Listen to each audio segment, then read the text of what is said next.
সকলোকে মোৰ চেনেলটোলৈ পুনৰ এবাৰ স্বাগতম জনাইছোঁ। আজি মই লৈছোঁ ফুলকবি মাছৰ এটা তৰকাৰী আৰু কেনেদৰে বনাইছোঁ আহকচোন ভিডিঅ'টো মাজলৈ।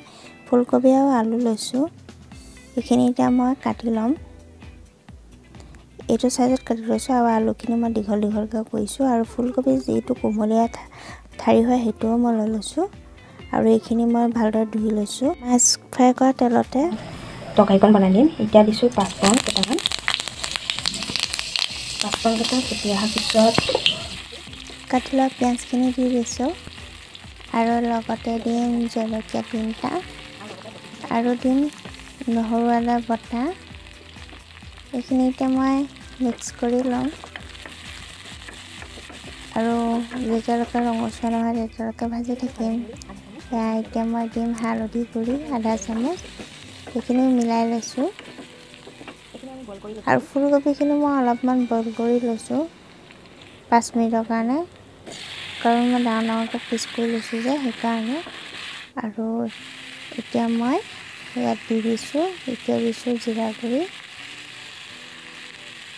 ৰেড চিলি পাউডাৰ আধা চামুচ, মিক্স কৰি ল'লোঁ।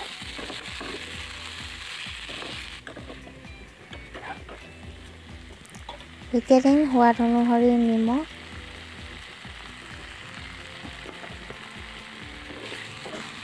এইখিনি এতিয়া মিক্স কৰি লৈছোঁ।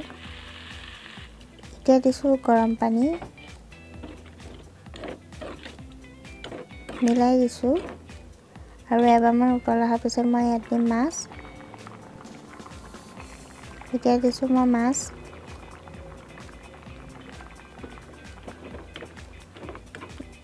মাছখিনি দিয়াৰ পিছত ভালদৰে উতলাই ল'ম।